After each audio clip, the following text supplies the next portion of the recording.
नमस्कार, मेरा नाम आलोक है। आप लाइव स्ट्रीम देख रहे हैं। भारतीय जनता पार्टी बीजेपी की बात करेंगे आज, और बीजेपी एक्शन मोड में है। देखिए, प्रधानमंत्री नरेंद्र मोदी भी बिहार आएंगे, बड़े बड़े केंद्रीय मंत्री बिहार आएंगे, और बीजेपी ने सीधा फोकस कर दिया। यानी कि अब एनडीए बनाम महागठबंधन की जब लड़ाई है, अगले साल चुनाव होने हैं, तो बीजेपी कह रही है कि अगले साल 40 की 40 सीट जीतेंगे ही, लेकिन साथ साथ 2025 में बीजेपी अपने बल पर सरकार बनाएगी, यानी कि बीजेपी के सीएम होंगे। लेकिन चेहरे बहुत सारे हैं, कोई चेहरा फिक्स नहीं हो पा रहा है।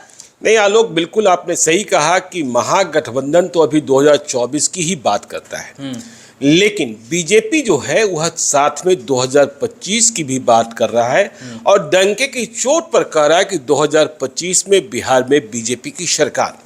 तो देखिए, बीजेपी कह रही है, यह भी आपने ठीक ही कहा कि बिहार में प्रधानमंत्री आने वाले हैं, राजनाथ सिंह के आने की खबर मिल रही है, जेपी नड्डा के आने की खबर मिल रही है, तारीखें तय हो रही हैं।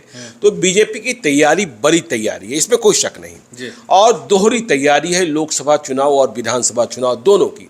लेकिन आप एक बात और महसूस कीजिएगा, यदि बीजेपी के अंदर खाने की खबर रखते हैं कि बिहार बीजेपी में इधर के दिनों में कई समूह उत्पन्न हुए हैं और कई चेहरे बुझे हैं, कई चेहरे जले हैं। मतलब कई घरों में मरकरी की रोशनी जली है और कई घरों में मरकरी बुझ गए हैं।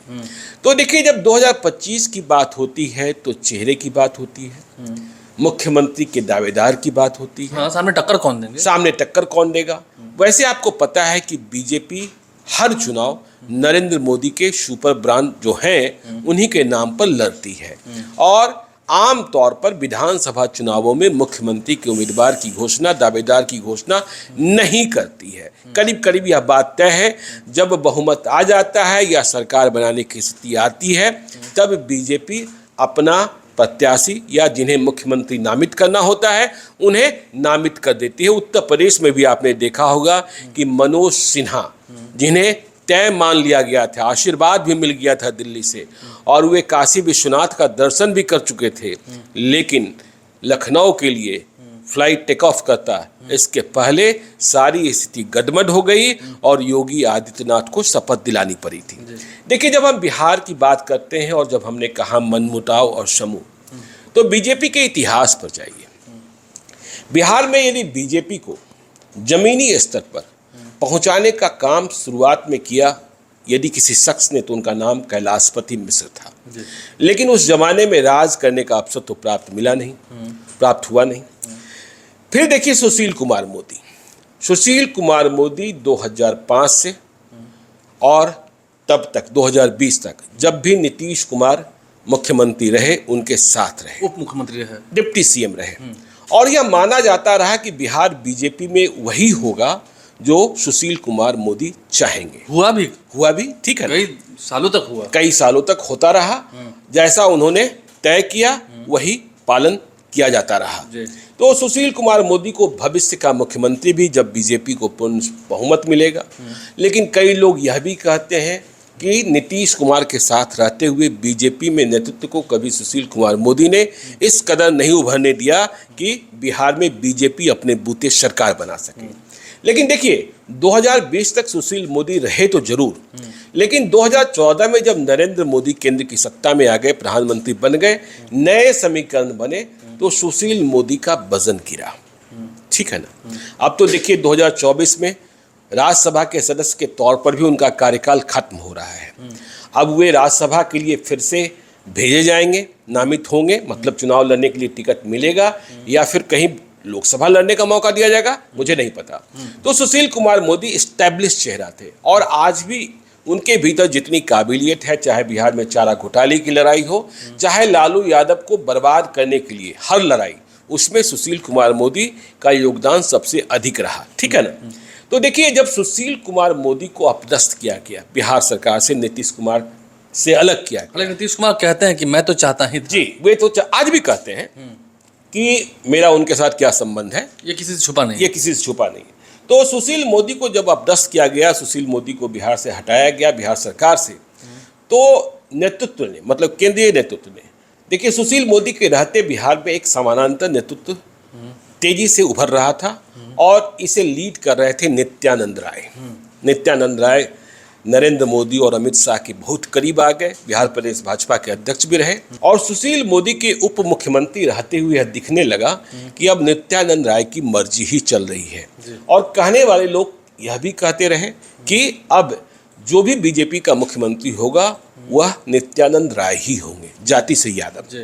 और देखिए, जब सुशील कुमार मोदी डिप्टी सीएम नहीं बनाए गए तो बिहार में दो और चेहरों पर जिन्हें कोई पहचानता नहीं था, बहुत जानता नहीं था, तारकिशोर प्रसाद और रेणु देवी, उन पर दांव चला गया। दो उप मुख्यमंत्री बनाए गए, लेकिन ये दोनों चल नहीं पाए, अपने को सिद्ध नहीं कर पाए और परिणाम ये रहा कि बिहार में एनडीए की सरकार चली गई, महागठबंधन की सरकार बन गई। समन्वय स्थापित नहीं हो पाया। समन्वय स्थापित नहीं हो पाया। तारकिशोर प्रसाद और रेणु देवी कभी अपने को नीतीश कुमार के साथ चला नहीं पाए, ठीक है ना, कारण जो भी रहा हो।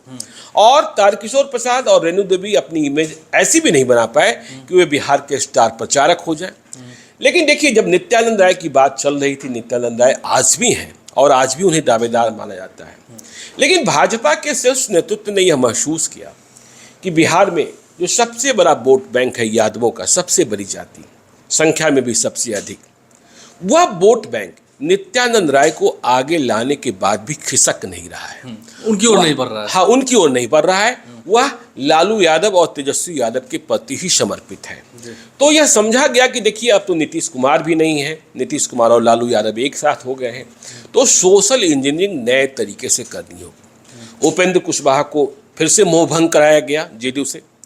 चिराग पासवान फिर से करीब आते ही दिख रहे हैं। देखिए, चिराग पासवान भी अपने को इस रूप में प्रचारित कराते हैं कि वे भविष्य के मुख्यमंत्री हैं, क्योंकि देखिए, अब सेकेंड जनरेशन को पॉलिटिक्स करना है। रामविलास पासवान तो रहे नहीं, नीतीश कुमार की उम्र भी आप समझते हैं, लालू यादव भी अभी इस अवस्था में नहीं है कि वह पूरे तौर पर सक्रिय रह सकें। तो चिराग पासवान सेकेंड जनरेशन में अपने को मजबूत दावेदार मानते हैं, जिस तरीके से तेजस्वी यादव मानते हैं। खैर, बात हम भाजपा की कर रहे थे। तो नित्यानंद राय यादव वोट बैंक में सेंधमारी नहीं कर पाए। तो अब बीजेपी ने समझा कि देखिए, अब हमें नीतीश कुमार को बर्बाद करना है। और नीतीश कुमार की बुनियाद विकास बाबू जब कभी कहे जाते थे, इसके अलावा लव कुश समीकरण, जो कोर वोटर उनके साथ, मतलब कुर्मी कोयरी, कुर्मी कुशवाहा, जो भी आप कहते हैं, हम कहते हैं बिहार में जाति के नाम पर जो जाना जाता है, तो कुशवाहा को तोड़ा जाए, क्योंकि कुशवाहा की संख्या कुर्मी से बहुत अधिक है। तो देखिए, बीजेपी में परंपरा तो नहीं रही थी, लेकिन इस परंपरा को भी तोड़ा गया।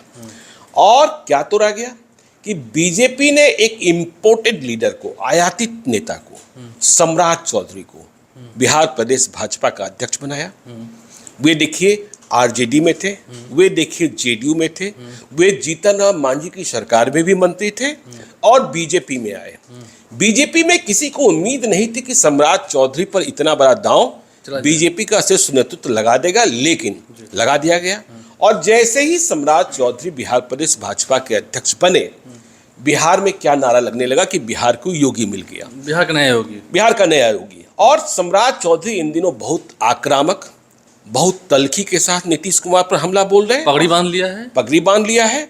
और साथ में यह भी कह रहे हैं, खुले तौर पर कह रहे हैं कि बिहार में अगला मुख्यमंत्री भी कोई लव और कुशी होगा, मतलब कुर्मी या कोयरी ही होगा। तो देखिए, जब वो ये कहते हैं, इसके साथ ही उन्होंने कहा कि राम के वंशज ही होंगे। तो जो दूसरे लोग हैं, उनके कलेजे पर सांप लौटता है बीजेपी के भीतर कि सम्राट चौधरी अपने को मुख्यमंत्री के रूप में, जबकि सम्राट चौधरी कहते हैं और बीजेपी के तमाम नेता कहते हैं कि बीजेपी में ऐसे दर्जन भर नेता हैं, दर्जन से अधिक नेता हैं जो मुख्यमंत्री बनने की योग्यता रखते हैं। लेकिन देखिए, जैसा हमने कहा कि बीजेपी एक प्रयोग करने वाली पार्टी है।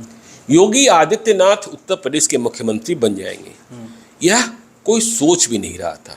पिछड़ेवाद की राजनीति, दलित की राजनीति, और इसमें किसी सवर्ण, योगी आदित्यनाथ जाति से राजपूत, और यदि वे नहीं बनते जिन पर मुहर लगनी थी या लग चुकी थी दिल्ली से मनोज सिन्हा, वे जाति से भूमियार कि ये मुख्यमंत्री बन जाएंगे या सोचे जाएंगे, यह कल्पना से परे था उत्तर प्रदेश की स्थितियों में भी। तो देखिए, बिहार में भी क्या हो रहा है बीजेपी के भीतर। विजय कुमार सिन्हा, उनके मन में भी बहुत कुछ है। विजय कुमार सिन्हा को मौका मिला, बिहार सरकार में मंत्री थे, इसके बाद विधानसभा के अध्यक्ष बने।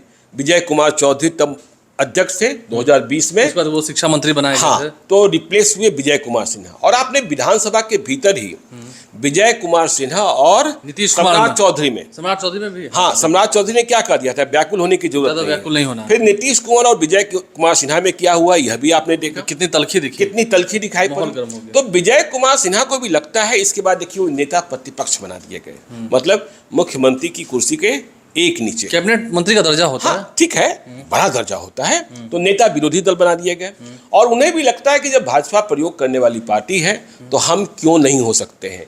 और यह बात कही भी जा रही है, प्रचारित भी की जा रही है कि बीजेपी में अब तक ऐसा कोई मुख्यमंत्री नहीं हुआ है या बिहार में नहीं होने जा रहा है जिसकी पृष्ठभूमि संघ की न हो।